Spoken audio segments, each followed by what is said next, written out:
Bapa Penemban Durna bakal neter anteping tekadmu.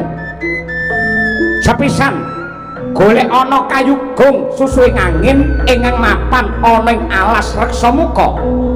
Angka loro golek ana banyu suci Puruhita Sari ning samudra Minangkabau. Pun bapa mung bisa memuji sedya kang ayu manggih rahayu Bratasena.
Mangkahang krus-krus rasumbar lindho ketara bumi kunjing kumaludha guntur kerato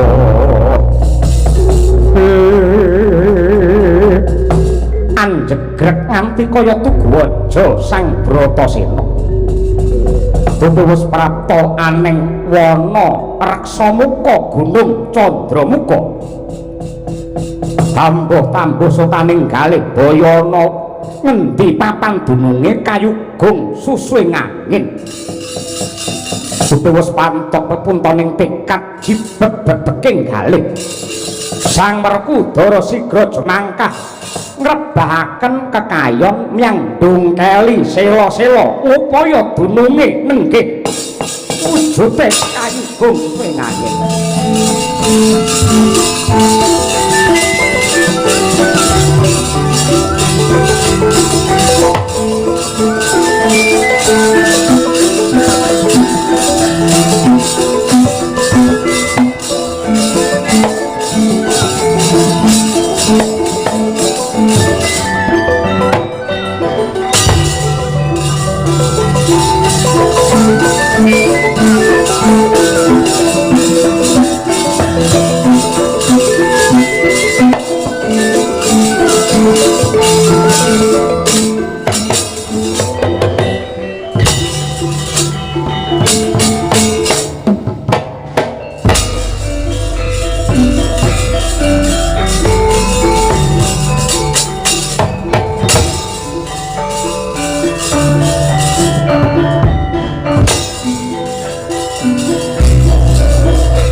hasanah wa fil akhirati hasanah wa qina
kumpul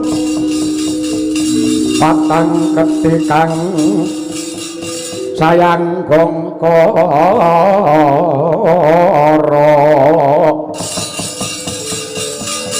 kataniro mopat mabit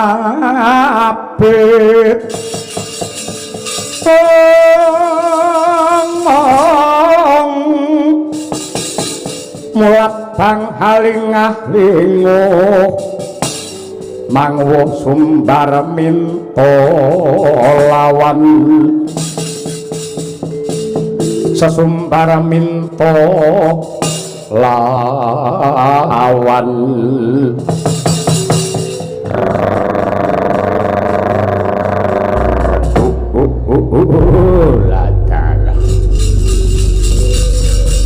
ngatasi rong enek jam 10 ramene kaya ngene. Le semangat nek kaya ngono apa mergo wis dilunasi karo Bupatmi apa piye? Kekayonan do rubuh, watu-watu kabeh do ambyar. Jebulana satriya sing wani ngorak-arik ingkang ana ing alas Reksamuka. Aja nganti kowe mati tanpa aran ngaku sapa kowe, Gus. Sambuh marang aku. Kadang Panengkak Pandhawa. Satriya Jodi Pati Bratasena kang dadi aranku. Bratasena dasar para nyata. Buta krembyah sapa jenengmu? Aku sing mbau reksa alas Reksamuka Gunung Candramuka kene jenengku Rukmuka. Apa sing ndok goleki dene kowe ngawur gawar patrapmu ngrusak marang pepasrening alas. Mituhu kelawan dawe guru supaya golek ingkang sinebut kayugung susuing angin. Jarine mapan ana ing alas kene Apa? Kayugung susuwe angin. Aku ki wit lair nang kene aja meneh kok weruh krungu lagi iki. Nang kene renek kayugung susuwe angin, eneke kayugung susune sinden. Cakep elek. Tenan aku ora tau ngerti, ora tau krungu, Dik. Mula tinimbang kowe mengko kewirangan kedrawasan becik kowe bali yo. Kowe becik aku bali dadi batang lamun ora iso gawa kayugung susuwe angin. Njaluk radawa umurmu apa abamu. Yen perlu kowe jare sing baureksa alas kene. Janji ora gelem nuduhake papan dununge sing tak upaya. Odel-odel wadukmu gaglak limpamu.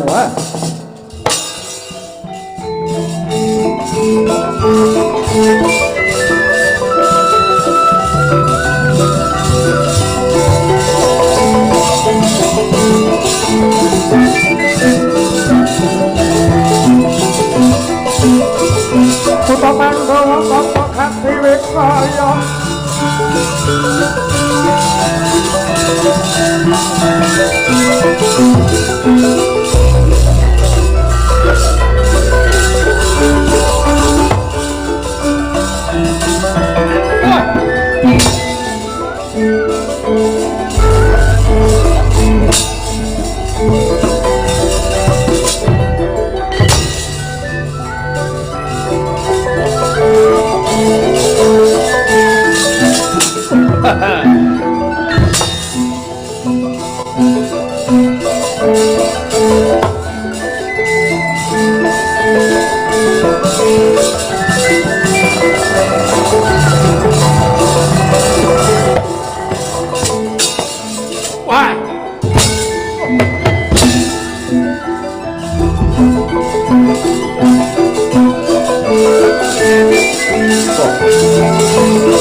samar pamoring sukma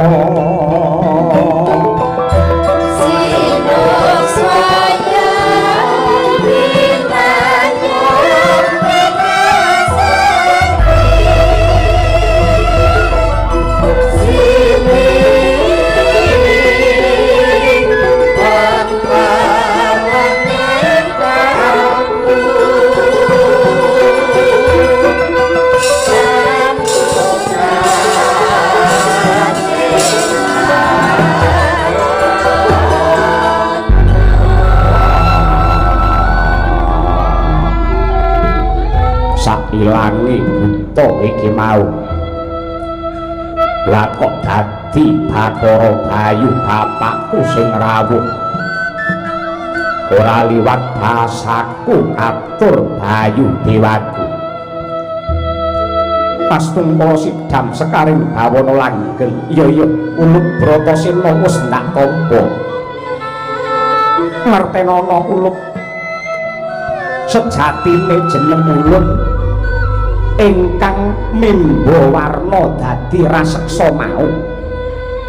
Dene lekas ulun mung bakal dadar marang anteping tekadmu. Bratasena kayugung susuwing angin mono sawijining gegebengan ingkang ora bisa kinawruhan sarana netra waloka. Siji-sijine kang bisa ngawruhi ya kuwi pangrasa miyang batinira. Dene wujude lamun wis mapan ana ing tumindak kayu mono sarana ingkang dadi teken susuh iku kaya dene papan ingkang minangka pancer. Angin mono perangane urip dene sing kudu tindakake ripalungguhan iki kudu nyemplung ana ing samudra Minangkabu. Samudra Minangkabu kuwi tegese minang pacangan, kabu kuwi ati. Mbuh segara lor apa segara kidul manut lawan krenteking atimu pribadi kanggo ngupaya wujute banyu suci Puruhita Sari.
Cancuk mregut mancing samudra toya dreng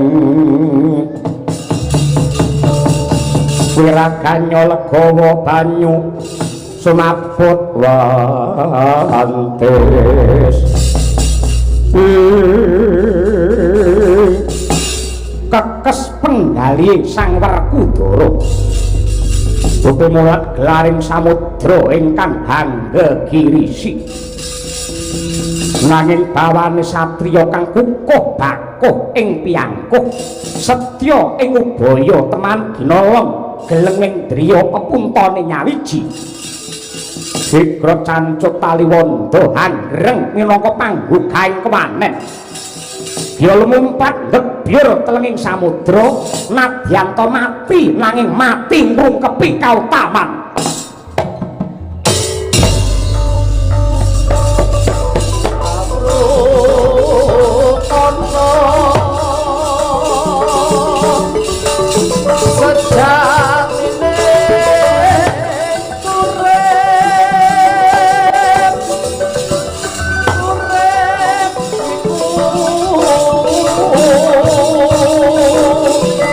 Aning alam donya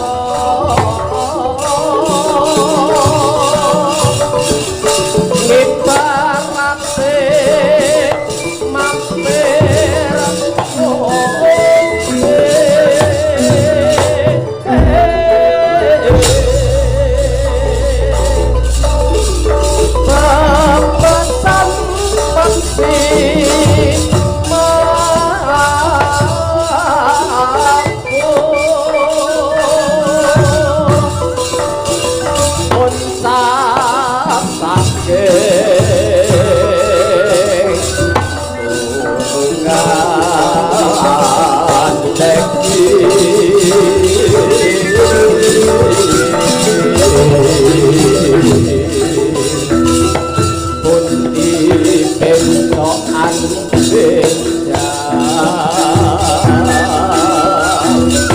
yo singka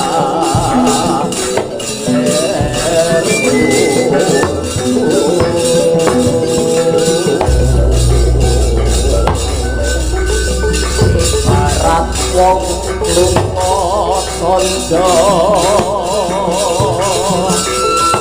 jansinan ora urung bakal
sedam sekaring bawana langgeng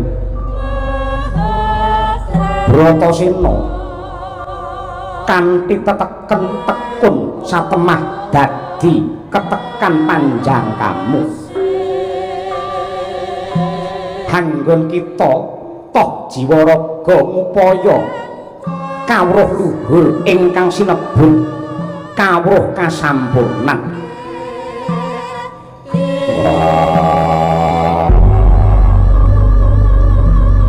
sembah pangabekti kula katur sandhapada paduka pukulun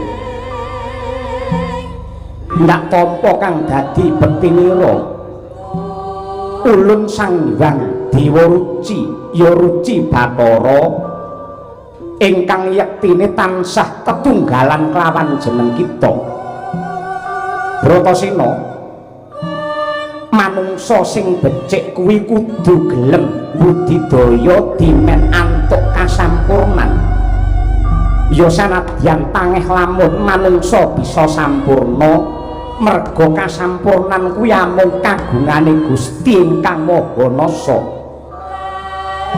inggih Bulu wis cetha dawuhing Gusti manungsa iku kagungane pangeran mula besok uga bakal bali manunggal karo pangeran tegesipun manunggal kalian pangeran menika kados pundi pukulun menapa menika ingkang sinebat kasuwargan apa to sebabe menungsa yen wis mati kok pengin munggah swarga Bratasena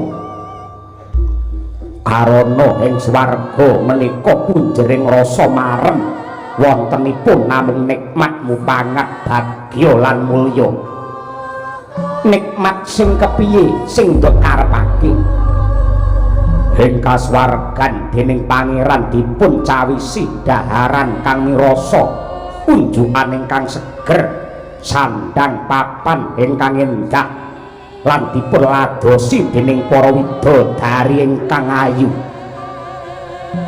Bratasena apa kaya mangkono mau ingkang sinebut sampurna tegese swarga sing nduk kandhakake mau menungsa isih kegubel dening pepinginan lan rasa milik sinurung ubale nepsu mongko nepsu kuwi yektine yen diuja ora ana mareme ora ana enteke lan rasa marem kuwi timbule saka kasembadaning karep yen manungsa isih karidu dening pepinginan tegese durung bisa meper kanepson yen kaya mangkono njur apa bedane urip ana donya karo swarga apa kaya ngono kuwi ingkang sinebut sampurna Werkudara pukulun kula rumaos cubluk balilu manah kula nyuwun colok pepadang ndak baleni dawuhku manungsa iku kagungane pangeran besok bakal bali marang pangeran tegese ingkang sinebut sampurna mono lamun to menungsa bisa tetunggalan kanthi langgeng kelawan pangeran ewadene carane titah kudu tuwajuh ing panembah lan pangesti tuwuri marang sifat-sifate pangeran Bratasena Weda suci kae dumadi saka pirang-pirang piwulang kautaman lan saben-saben bakal maos kitab sarta nindakake pangibadah mesti diwiwiti saka ukara nyebut asmane Gusti ingkang Maha Welas lan Asih ukara mau lamun to digegem mung kari rong tembung ya kuwi welas lan asih mula kang mangkono supaya titah bisa nggayuh kasampurnan kudu wiwit nyipatake bebandane kanepson lan uripe tansah ditanduri ngrembakane rasa welas asih marang apa wae lan sapa wae sanadyan to kowe tigening panembah tuajuh ing pangibadah kawruh agamamu dhuwur ning yen kowe ngina karo padha-padane menungsa tegese kowe durung bisa antuk ngelmune kasampurnan.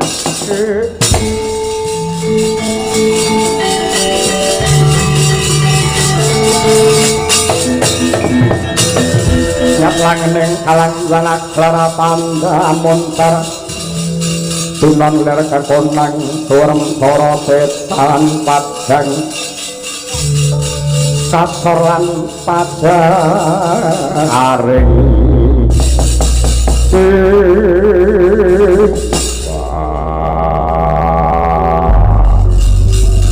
aturaken ageng panuwun kang tanpa upami bukulun dene paduka sampun nuntun dumateng lampah kula satemah kula saged angregen kawruh kasampurnan. Ngelmu kuwi becike aja mung digegem dhewe nanging kudu diwaratakake marang wong akeh. Siji ngelmu, angka loro bondo aja mung dipek dhewe ning ratakno marang wong akeh. Kanthi srana bisa nggunakake dana rasa panglipur lan aweh ingkang awujud apa wae ingkang bisa gawe mareme wong pirang-pirang. Men tumanja kawruh lan ngelmumu kasampurnan. Dina iki jeneng kita Madeka Pendhita dadi Brahmana ana pertapan Arga Kailasa kanthi apeparap penemban Bima Suci.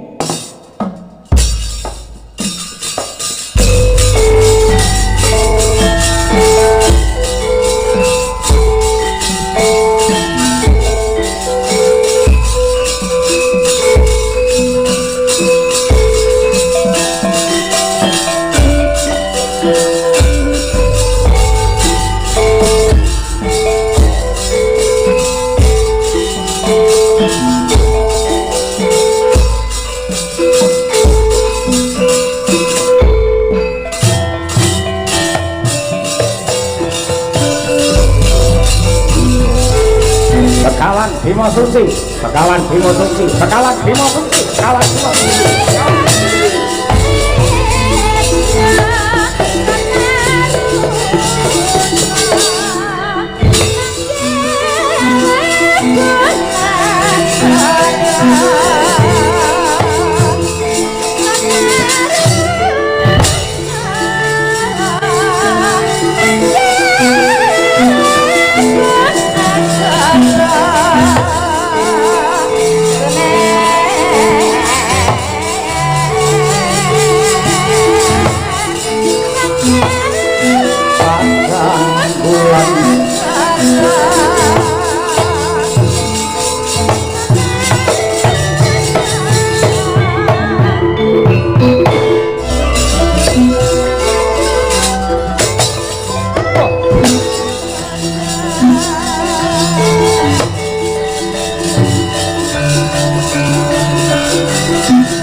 Sukata marang kang soreng perang ngudane arum-arum ngendanu ngawiyat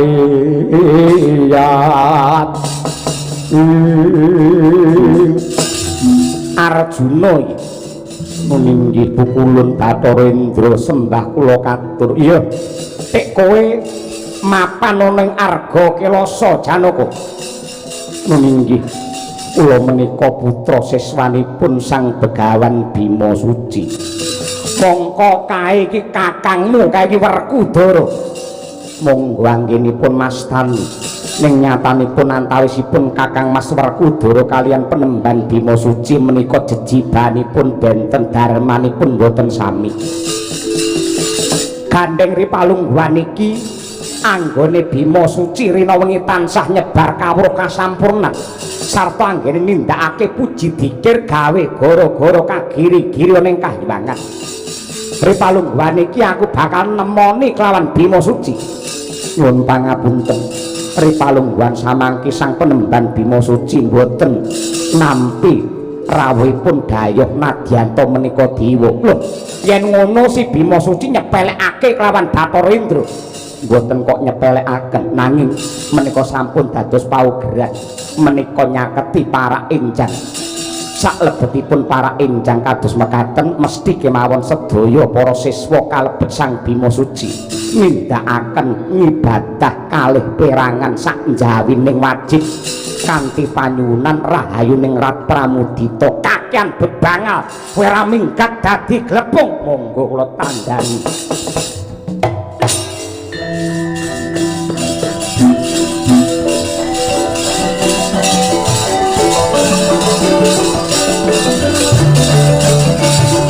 Kataku.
Wongko parung bredhe jaringanmu.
Wah, kaya wah.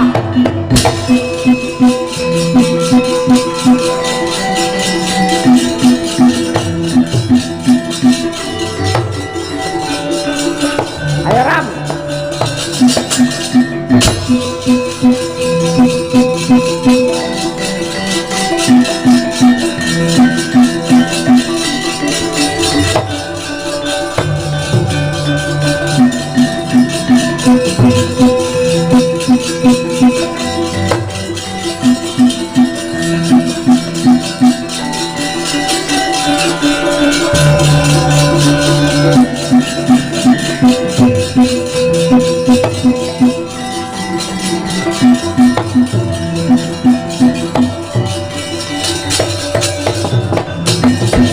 Ingkang angka 3 kumawantun ngentosi pendolop Pasundara marem kapan-kapan lek wayangan sinabu anake yoga-yoga kabeh apik iya jane elok bocah-bocah siswa ana ing arga kelasa kene yaine sik melek kabeh kaya ngono monggo klatri murba wasesa Paman Bukulun Bratasena anggen kita madhep pendhita kanthi apeparep Bima Suci cetha yen nyengkah kelawan kudrat nabrak kelawan pepakem saka pangeran dasar apa dek tembungmu kaya ngono salahku apa kudratmu kuwi dadi satriya kok reka-reka dadi brahmana Bathara Guru apa aku kleru yen pengin dadi satriya pinandhita malah saka petungku ratu lan satriya mudune para pejabat negara kuwi hambeke kudu satriya pinandhita supaya anggone netepake kawicaksanan wedaya tentrem merga lambarane ya mung agama kang suci anane akeh para sentana praja sing ngumbar dosa srakah adoh saka welas asih marang para dasih merga uripe ditunggangi karo nafsu sing munguja murka tanpa gagas kawula sing padha rekoso Helinga diwaki-wakile kawula wakil kuwi kewajibane ngladeni karo wong cilik merga wong cilik sing blanja kowe nganggo dhuwit pajak pendak sasi ning mripatmu merem batinmu wuta atimu atos kaya watu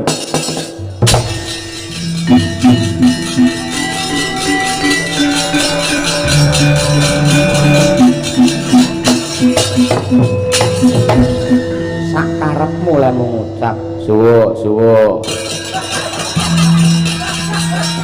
niki Bima Suci kedah mangsuwuk menika Bukulun iki mendah lek sore ngene mendah apike Bima Suci apa ingkang angka 2 anggenmu nyebar kawruh kasampurnan kuwi cetha nawonten rak wewalerih para dewa kuwi kawruh padi kawruh werit kawruh wingit yen nganti ditampa menungsa sing ora santosa kang dadi imane tan urunga malah ndadekake wong kuwi mau ngengkleng bingkleng angel amok dasarmu apa nek aku nyebarke kawruh kasampurnan kok anggap salah mongko sadurunge kawruh kasampurnan iki dunungke marang menungsa ki dumadi saka apa dumadine saka sapa banjur yen wis urip kepiye tegese babakan sangkan paraning dumadi wiwit saka roh banjur dilairake dadi bayi dadi wong dewasa nganti sak matine ning mati banjur menyang endi parane supaya wong kabeh ngerti marang kasampurnan parandene kok anggap kleru merga anggonmu mejang kawruh kasampurnan satemah menungsa padha nyembah karo pangeran ora ngajeni karo para dewa yen pancen kowe njaluk kajet waton tumindakmu apik pakartimu becik kowe bakal diajeni dikurmati karo kawula Prakaya salah dunungake panembah sing bener lamun to menungsa kudu sungkem kudu sujud karo sing nyipta jagat upamane nyembah karo Bathara Guru mesti tak anggap kleru merga kowe ya titah sing duwe ates dosa kelawan lali ning kuwi nyuda kawibawane dewa menungsa ora bakal manut karo dewa menungsa bakal manut karo dewa yen dewane ra kakean polah kaya ngono kuwi ing atase aku neng kene mulang lan nindakake dikir kidung suci mantra rahayu parandine to anggap luput dadi dewa kepiye udune yen ana wong sing kaya Bima Suci kok ayomi apa piye malah ripalungguane iki aku tak takon jan-jane kowe iki dewane kautaman apa dewane kanistan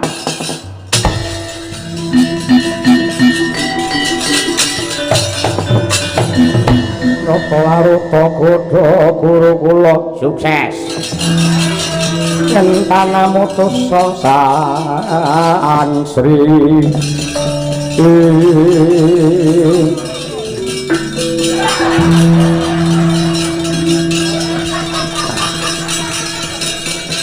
dan neka temenanan para siswa-siswa wonten ing Ngarga Kilasa bareng ucape Bima Suci niku bener sekak mati teng jenengan kabeh do sorak kabeh do ngunekke bendhe makpung ngoten niku wae tur wong siswa niku siji niku pancen beda niku pancen ya mligi niku ya nek guyang guyu tangi turu mawon niku guyu kok niku lemangan nganti petang piring pokoke lek urung balik ora mandeg lemangan sak menika kados pundi Bu Kulun Purba Wasesa ndak pasrahke kelawan jeneng kita Yama Dipati jabelen banjuten cemplungna nang neraka jahanam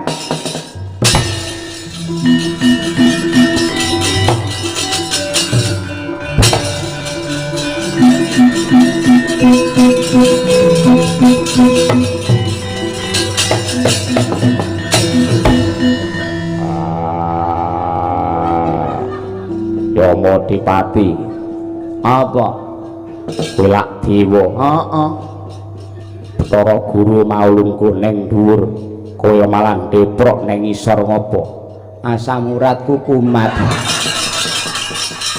aku kon njabut nyawamu bingung njut carane njabut piye yen pancen perintah Bathara Guru mara gage tindakno ning aku arep takon bab apa anggenmu nyemplungke menungsa ning kawah Candra Dimuka iki nganggo paugeran apa ora ya nganggo paugeran dasare piye dina iki sapa sing kudu tak cemplungke sesuk sapa sumben sapa sing tak jabut nyawane manut pranatan manut paugeran apa pancen dina iki Bima Suci kudu cemplungne ning neraka jahanam ya ora yen ngono kowe nyalahi pakem nyalahi aturan sing gawe kowe dhewe kok tabrak dhewe karepmu piye nek najan kaya ngopelan kepiye Yama Dipati tanpa beda karo panah sing dilepasake karo pukulan Bathara Guru neng ndi wae ling lepasake aku manut panah karo dewa Yama Dipati bidung yen panah kae ra duwe nalar ra duwe pamikir ra duwe ati ra duwe rasa pangrasa yen kowe padha karo panah mung manut kae karo Bathara Guru yo bedane apa Yama Dipati karo kewan oh salah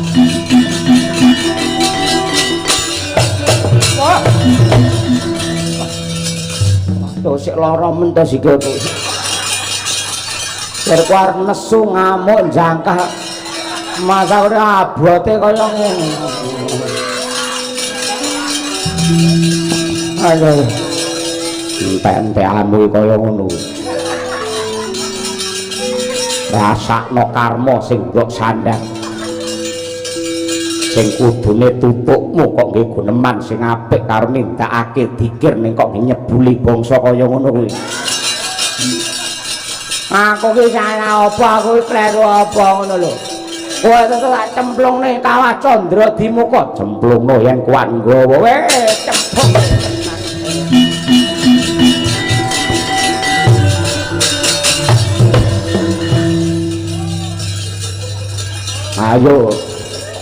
Ayo.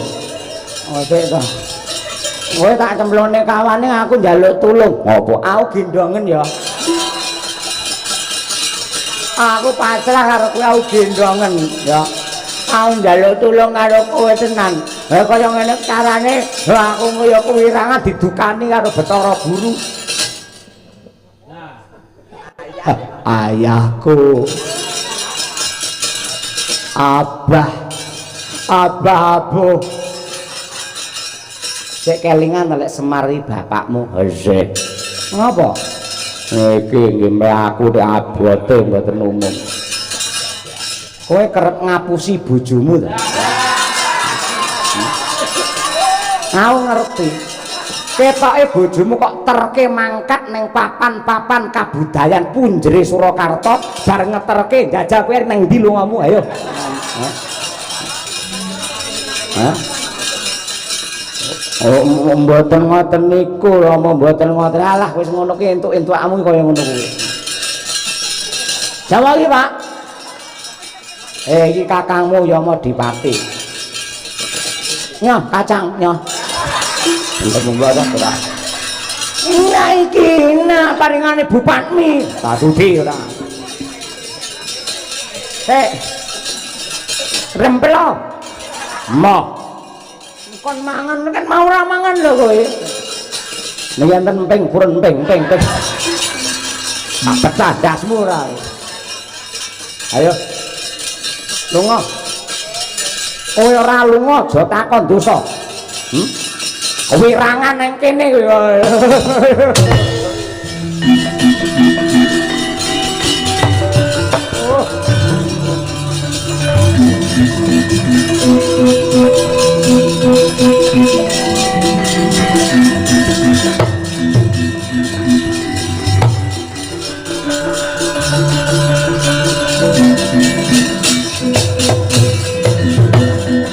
Mari pahlo cinawi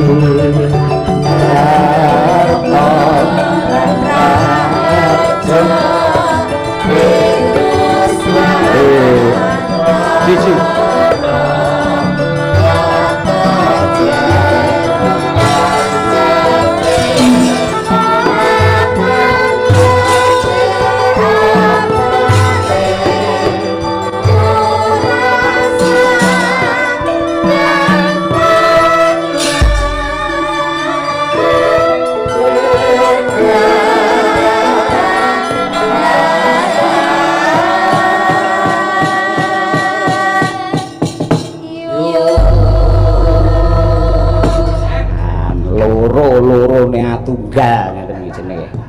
Antawisipun Sang Bima Suci kalian Ndara Warjuna. Ndara Warata apa kecilikan apa Kakang sapa iki gapung mun ora nggih. Rubeda sampun sumisih perkara sampun sumingkir sing peteng dadi padhang sing ruwet dadi udar gitu. Sampean ra perlu kundur rumiyin dumateng Jodipati mang tutukne anggen sampean nyebar ngelmu nyata. Merga nadyanto sampean niku pinter, sampean sekti, sampean digdaya. Ning yen sampean ora piguna kanggo menungsa, yektine muspra tanpa guna. Tanpa benten kalian ibu kula Hajah Supatmi menika ingkang sugengipun sakwetahipun dipun sramakaken kangge kamulyaning bebrayan agung. Mila saking menika kanthi lampahan Bima Suci mugi-mugi dados donga ingkang prayogi Ibu Hajah Supatmi sak keluarga Pak Lurah Sumarno sak keluarga sedaya manggiya hayu hayu lan rahayu durga mendak kala sirna yuwana basuki wontenipun namung nikmat mupangat kebak ing reh barokahipun